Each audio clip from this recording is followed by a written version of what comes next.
जगन्नाथ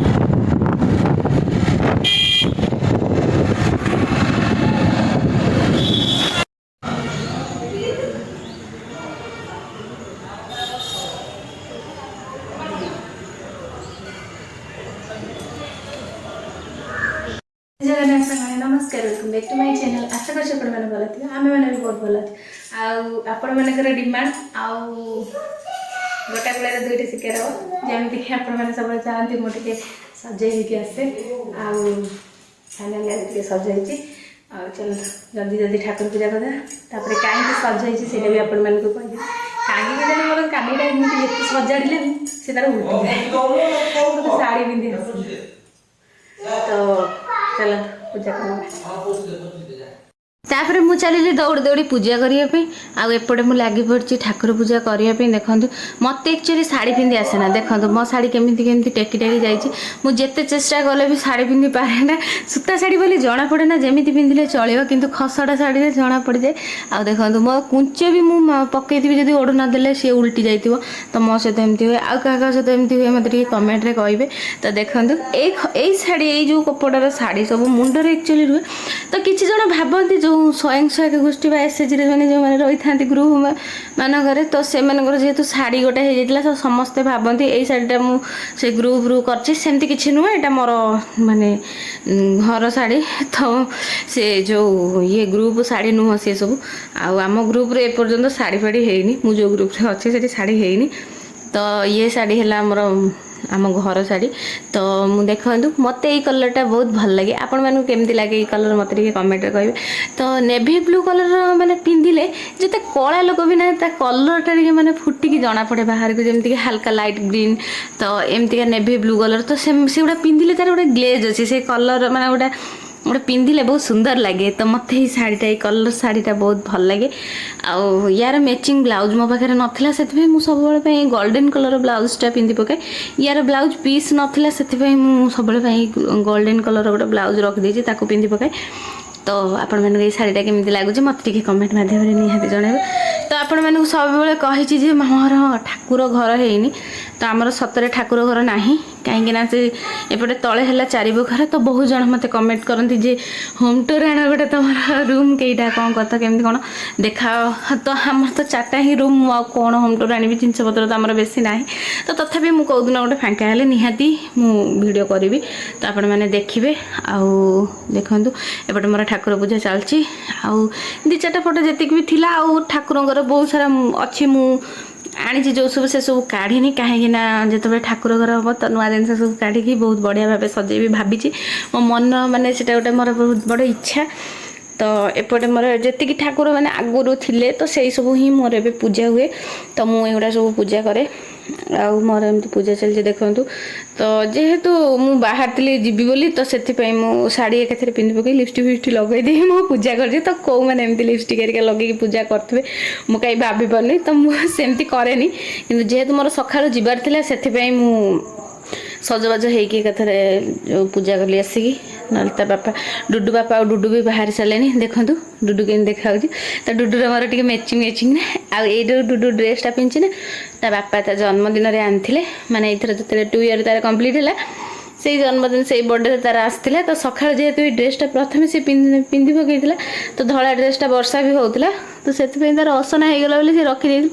तो केमी लगुच ड्रेसटा मत कमेंट रे कहे माँ झीर आज पूरा मैचिंग मैचिंग आ डुडू एपटे कहूँ से जो बोतल देखा ना सी है शाला माँ पादुक तो जितेबले बापा बो आम सब जाऊ जिते भी गोटे बड़ बोतल नहीं आसू तो डेली ठाकुर पूजा पर आम से शाला माँ को पादुक पी जाए तो झुआ मोर आसिक सब कह मत टे पादुक दे देखो मुझे चंदन से घोरिक रखी सी ना निज मुंडे लगे सारे तो तार सब एमती बदमाशी चले जमीक ठाकुर फटो माने हाथ पाइब जी भी जो मूर्ति भी थी सी गोटे गणु बाबा छोट मूर्तिटा अच्छी सब से नहीं दौड़ो कह मुझे यांको सहित खेली तो तार सेमती दुष्टामी चलती से छोट पिला कौन करिया तो से सब से जो कठऊ अच्छी तले मुझे पूजा कर कहब यहाँ कौन मुझे ठाकुर चपल କହିବ ମୁଁ ତାକୁ ନେବି ପିନ୍ଧି ପକେଇବି ମାଡ଼ିବି ମୁଁ। ତ ତାର ସବୁ ଏମିତି ଅଦ୍ଭୁତିଆ ଡିମାଣ୍ଡ। ଛୋଟ ପିଲାମାନେ ତ ଏମିତି କରନ୍ତି। ତ ଆପଣମାନେ ଭାବୁଥିବେ ମୁଁ ଠାକୁରଙ୍କୁ ସବୁ ତଳେ ଥୋଇ ଦେଇଛି, ସେମିତି କିଛି ବି ନୁହଁ। ତ ଉପରଟାରେ ମୋର ପେପର ଫେପର ପଡ଼ିଛି, ଯେଉଁ ଜିନିଷ ଅଛି, ଯେଉଁ ଟ୍ରଙ୍କ ଗୋଟେ ଦେଖାହେଉଛି, ଖଟୁଲି ଆଉ ଢାଳ ଫାଳ ସେସବୁ ଅଛି, ସିଏ ଗୋଟେ ମାନେ ଉପରେ ଗୋଟେ ପେପର ପଡ଼ିଛି। ଆଉ ଏଇ ଯେଉଁ ତଳେ ଦୁଇଟା ରହିଲା ମାନେ ଯେଉଁଠି ଠାକୁର ଅଛନ୍ତି ସେଠି ଆମର ଯେଉଁ ମାର୍ବଲ ପଡ଼ିଥିଲା ତଳେ, ତ ବଳିଥିଲା ଯେଉଁ ମାର୍ବଲ ସବୁ କଟା ମାର୍ବଲ ସବୁ ବଳିଥାଏ, ସେଇ ମାର୍ବଲକୁ ମୁଁ ସେଠି ସାଇଜ୍ କରିକି ପୁରା ପକେଇ ଦେଇଛି, ଲାଗିବ ଯେମିତି ମାନେ ମାର୍ବଲ ଲଗା ହେଇଛି ମାନେ ପଡ଼ିଛି, କିନ୍ତୁ ମାର୍ବଲ ପଡ଼ିନି। ଯେହେତୁ ପେପର ଫେପର ପଡ଼ିଲେ କ'ଣ ନା ପାଣି ପକେଇଲେ ସେସବୁ ପେପର ନଷ୍ଟ ହେଇଯିବ, ପୁଣି ଫଟୋ ଦିହରେ ଲାଗିଯିବ। ସେଥିପାଇଁ ମୁଁ କ'ଣ କରୁଛି ନା ମାର୍ବଲ ଆଣିକି ପକେଇ ଦେଇଛି। ମାର୍ବଲ ପକେଇକି ତାପରେ ଠାକୁର ଫଟୋଙ୍କୁ ଥୋଇକି ଏମିତି ପୂଜା କରୁଛି। ତ ଦୁଇଟା ଜାଗାରେ ମୁଁ ମାର୍ବଲ ପକେଇ ଦେଇଛି। ତଳଟାରେ ଏଥର ନୂଆ ପକେଇଥିଲି, ଉପରଟାରେ ଆଗରୁ ହିଁ ପକେଇ ଦେଇଥିଲି। ତ ଏମିତି ଭାବେ ମୁଁ ହେଲା ଠାକୁର ଘର କରିକି ରଖିଛି। ତ ଆଉ ବହୁତ ବଡ଼ ଗୋଟେ ସ୍ୱପ୍ନ ହେଲା ଆମର କେମିତି ଉପରେ ଠାକୁର ଘର ହେବ। ତ ଠାକୁର ଘର ହେଲେ ମୋ ଠାକୁର ଟିକେ ଗୋଟେ ଜାଗାରେ ରହିଗଲେ ମାନେ ଟିକେ, ଏଇ ରୁମ୍ଟା କ'ଣ ହେଉଛି ନା ମାନେ ଏଇଟା ଆମର ରୋଷେଇ ଘରଟା। ତ ଯେହେତୁ ଗ୍ୟାସ୍ ଫ୍ୟାସ୍ ରହୁଛି, ତ ମାନେ ଯାହା ବି ହଉ ଭଲ ମନ୍ଦ ଯେମିତି ବି ଟାଇମ୍ରେ ହଉ ଏ ଘରେ ପଶିବା ପାଇଁ ପଡ଼ୁଛି। ନହେଲେ ଯେତେବେଳେ ମାନେ ମୁଁ ଯିବା କଥା ନୁହଁ ସେ ଟାଇମ୍ରେ ମୁଁ ନ ଯାଆନ୍ତି। ଆଉ କିନ୍ତୁ କ'ଣ କରିବା, ଗୋଟେ ରୁମ୍ ଭିତରେ ଯେହେତୁ ଅଛନ୍ତି ବାଧ୍ୟ ସେପଟକୁ ନ ଗଲେ ଏପଟକୁ ରୋଷେଇ ଘର ଭିତରେ ମୋତେ ପଶିବା ପାଇଁ ପଡ଼େ।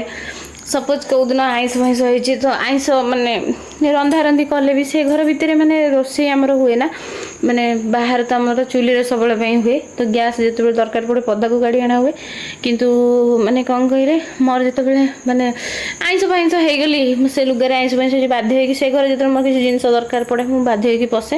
କାହିଁକିନା ଶାଢ଼ୀ ତ ଚେଞ୍ଜ କରିହେବନି ନା ବାର ବାର, ତ ବାର ବାର ମୋତେ ସେ ଘରେ ପଶିବା ପାଇଁ ପଡ଼େ, ବହୁତ ଅସୁବିଧା ହୁଏ। ଆଉ ଠାକୁରଙ୍କ ଇଚ୍ଛାରୁ କେମିତି ଠାକୁର ଘରରେ ଭଲରେ ହେଇଗଲେ। ତ ମୁଁ ପୁରୀରୁ ଜଗନ୍ନାଥଙ୍କର ବି ଆଣିଛି ଦାରୁ। ତ ମୁଁ ବହୁତ ମାନେ ମୋର ବହୁତ ଇଚ୍ଛା ମୁଁ ସେସବୁ କେବେ କାଢ଼ିବି। ତ ବୋଉ ଆମର ଗୋଟେ ପାଇଲରେ ଯେଉଁ ଥାଆନ୍ତି ମା ଲକ୍ଷ୍ମୀ, ଯେଉଁ ଧାନ ପୁରାଯାଏ ଯେଉଁ, ତ ସେ ଯେଉଁ ମାନେ ସିଏ ଆଣିକି ସେଥିରେ ରଖିଛନ୍ତି। ମୋତେ ବହୁତ ଇଚ୍ଛା ମୁଁ କେଉଁଦିନ ସେସବୁ କାଢ଼ିବି। ବାପା ଆମର ଯାଇଥିଲେ ଯେଉଁ କୋଣାର୍କ ଯାଇଥିଲେ, ତ ସେ କୋଣାର୍କ ମନ୍ଦିରରେ ବି ମାନେ ଆଣିଥିଲେ ସେଠୁ ମୂର୍ତ୍ତି ବହୁତ ସାରା ମାନେ ଅଛି ଯେଉଁଟାକି ମାନେ ମୁଁ ରଖିବା ପାଇଁ ଚାହେଁ, କିନ୍ତୁ କିଛି ନାହିଁ। ଆଉ ଆମର ସେଇ ସକାଶେ ଠାକୁରଙ୍କର ବାସନ ବି ବେଶୀ ନାହିଁ।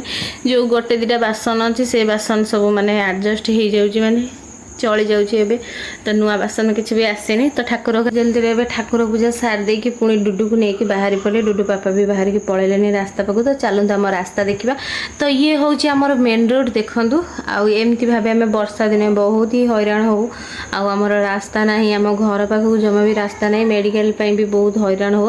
ତ ଏଠି ଶୋଇଥିଲା ମୂଷିକ, ଡୁଡୁ କହୁଛି ମୂଷିକ ଏଠି କାହିଁ ଶୋଇଛୁ, ଏଠି କାହିଁ ଶୋଇଛୁ। ତ ଦେଖନ୍ତୁ ଏମିତିକା ଆମ ରାସ୍ତା କିଛି ହେଇଛି। ଏଇଥିରେ କେମିତି ବାଇକ୍ ନେଇକି ଯାଉଛନ୍ତି ମୁଁ ବି ଭାବୁଛି। ଆଉ ତାପରେ ଏବେ ତାଙ୍କ ବାପା ଠିଆ ହେଇଥିଲେ, ଆମେ ବି ପଳେଇ ଆସିଲୁ। ଡୁଡୁ କେମିତିଆ ଚନ୍ଦନ ଲଗେଇଛି ଆପଣ ଦେଖିକି ଜାଣିପାରୁଥିବେ। ତାପରେ ଆମର ସାଲେପୁରରେ ଥିବା ସାହାସରୀ ମନ୍ଦିର ପାଖକୁ ଚାଲି ଆସିଲି। ତ ଏଠି ରାମ ଲକ୍ଷ୍ମଣ ସୀତା ହନୁମାନ ଏଠି ଠାକୁର ଅଛନ୍ତି। ତ ଏଠି ସବୁ ମାଆଙ୍କର ବି ଏଠି ଅଛି ବଡ଼ ମନ୍ଦିରଟେ, ମା ସାହେଶ୍ୱରୀଙ୍କର ବହୁତ ବଡ଼ ମନ୍ଦିରଟେ ଅଛି। ତ ତାପରେ ମୁଁ ପଳେଇ ଆସିଲି ଏଠି ଜଗନ୍ନାଥ ମନ୍ଦିର ବି ଆମର ସେଠି ଅଛି ସାଲେପୁରରେ। ତ ମୁଁ ସେଠି ମୁଣ୍ଡିଆ ମାରିଦେଲି ସେ ଗୋଟେ ଜାଗାରେ ପାଖରେ।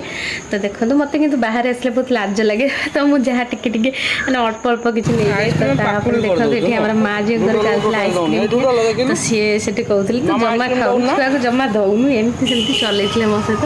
ତ ଗୋଟେ ବଡ଼ ଆଇସ୍କ୍ରିମ୍ ନେଇ ଆସିଛନ୍ତି, ସିଏ ଖାଇପାରୁନି କି କିଛି କରିପାରୁନି। ତ ତାଙ୍କ ଡ୍ରେସ୍ରେ ଲଗେଇଦେଲା ଡୁଡୁ। ତ ବାଧ୍ୟ ହେଇକି ମୋତେ ଖାଇବା ପାଇଁ ପଡ଼ିଲା। ତ ଏଇ ଯେଉଁ ସବୁ ମେଣ୍ଢା ଯାଉଥିଲେ, ଡୁଡୁ କହୁଛି ଦେଖ ମା ମେଣ୍ଢା ଦେଖି। ସିଏ ତ ଦେଖିନଥିଲା କେବେ, ଦେଖିକି ବହୁତ ଖୁସି ହେଇଗଲା। ତାପରେ ଆମେ ଘରକୁ ପଳେଇ ଆସିଲୁ। ଆଉ ବାପ ଝିଅଙ୍କର ଚାଲିଛି ଏଠି ନାଟକ ଦେଖନ୍ତୁ।